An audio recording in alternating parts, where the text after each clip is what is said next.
Today, as we drive through Shelby Farms Park in Memphis, Tennessee, we're going to talk about the Chris Watts family murders.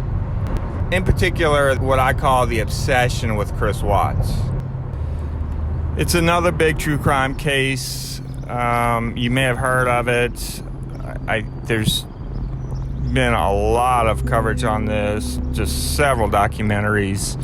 Chris Watts is now serving life sentences for murdering Shanann Watts and his two daughters, including their unborn baby. He strangled all three. This is gruesome, but he worked on oil tankers or wells, stuffed his daughters' bodies in an 8-inch hole at the top of we'll just call it a well. The popular belief is that he did it so he can be with his mistress. This case really doesn't have much to do with who did it. We all know who did it. It's pretty open and shut. There is no doubt Chris Watts loaded those bodies in his truck or body and put his children in the truck alive, drove them to that oil field, and murdered them. That's a fact. He admitted it. He signed a confession. He led authorities to the bodies, pleaded guilty right off the bat. Now there are, as I like to say, many tentacles, but the tentacles in this one has to do with people speculating if other people were involved, mainly his mistress. That's where the discussion keeps on going. What I believe is such a fascination with it is, number one, my main theory is the reason we talk about these cases and some of them linger on. I've done a few videos now, one being the staircase, is that there's always a lot of unanswered questions that we feel we need to know.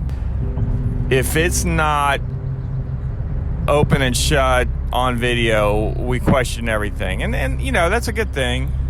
But now with the internet and YouTube and web sleuths and true crime armchair detectives, everyone's trying to solve something that more than likely at the end of the day is unsolvable. And I believe this case is not unsolvable, but I don't think we'll ever really know what exactly happened that night when Chris Watts murdered his family. Because he'll never tell. He's lied so many times that we'll never know the whole truth. He could come out today and say, this is how I did it, this is what I did, this is when I did it, and I'm telling the truth this time, and you still couldn't really believe him. So this will likely go on and on. But back to my original point, the fascination with this, I believe, is the social media aspect. Often we want to find out who the victims were. We want to learn more about them. Well, this case is an open book. Shanann Watts broadcasted their lives on Facebook Live almost constantly. There's so much you can pick through and look for clues, and of course that's what people are doing. Looking for signs. There are people who, you know, they want to know the victim, so they feel like they know who Shanann Watts is. And it's people's right to do. I mean, she did put this out there for reasons, multi-level marketing reasons. She was selling product and she was trying to get other people to buy the product. And part of that was portraying an image of the perfect life, perfect family, perfect relationship, perfect health.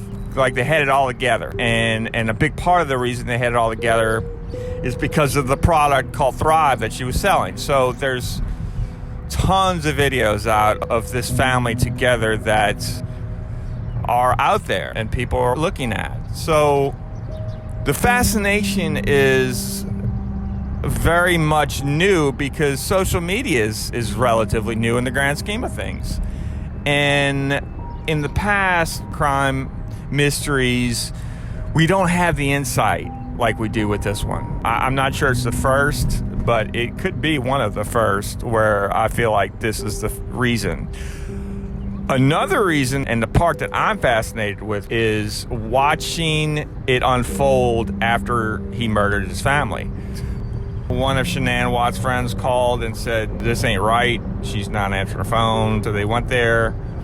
Chris Watts comes home, and all this is on body cam. And there's a part, to me, that's the crux of it, is when the neighbor shows video footage of where his truck is, and he's unloading the bodies in the truck, at least one body. Now, whether the two kids were alive at this point or not, I think it's pretty apparent they were. I think he lifts one of them and puts her in the truck, but can't really see everything because the truck is halfway in the garage. But he was not expecting this, and you could just see the blood coming out of his face and the stress. He gets through that, and then he goes on TV and, you know, doing the typical, I'm worried about him with the news. And he just wasn't very, I guess you'd say, smart about, or he thought he could fool everyone. I don't know what he was thinking. It's mind-boggling, honestly.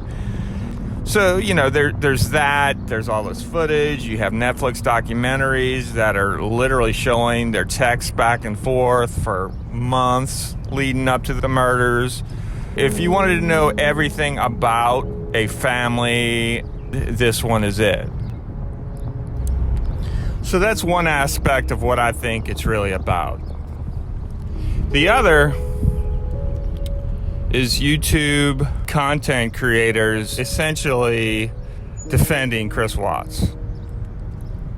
That he was just this meek man who was under the spell of his mistress. He was browbeaten into submission and to control, and he snapped, and let's bash Shanann Watts is the overall tone of these videos. I understand narcissism. I understand narcissistic abuse. I understand that Shanann Watts portrayed some of these traits. But what she was or was not or did pales in comparison to him. He trumps all of that. So let's talk about his mistress. You'll often hear her referred to as NK. She's received a lot of hate online, a lot of vitriol. And we say mistress, and that's really unfair to her, because I do believe that she was under the pretense that he was getting a divorce. And if you've been divorced, or if you're dating someone who's getting a divorce, you know that paperwork takes some time to go through. And more than likely, you've been itching to start dating again, and you're not going to wait for a piece of paper to get signed. He was living in the basement. He had a bed down there, so it's totally plausible that she was under the illusion that Chris and Shanann were going to get a divorce. So I don't fault her for that. She didn't strangle Shanann, and if you believe she did, then I think you're reaching. He has not once shed a tear about this. In the interrogation room, keep in mind, days after strangling his kids and his wife,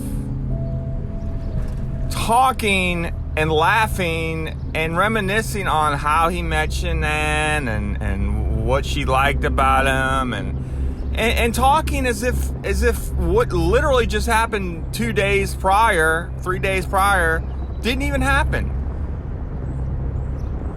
Divorce is hard.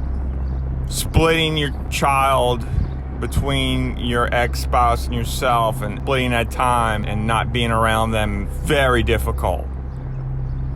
People do it every day. What people don't do is they don't strangle their kids and stuff them in a well and strangle their ex-wife. There's other ways any sane, non-psychopath person can get out of a marriage and still see their children. Chris Watts is a psychopath, and he has just been mirroring a civilized person, in my opinion. So what do I think this is really about? More specifically, what is this obsession with people other than Chris Watts, like NK and Shanann Watts? Why are all these channels springing up that make these two the villains? Part of it is YouTube creators hitting on something different.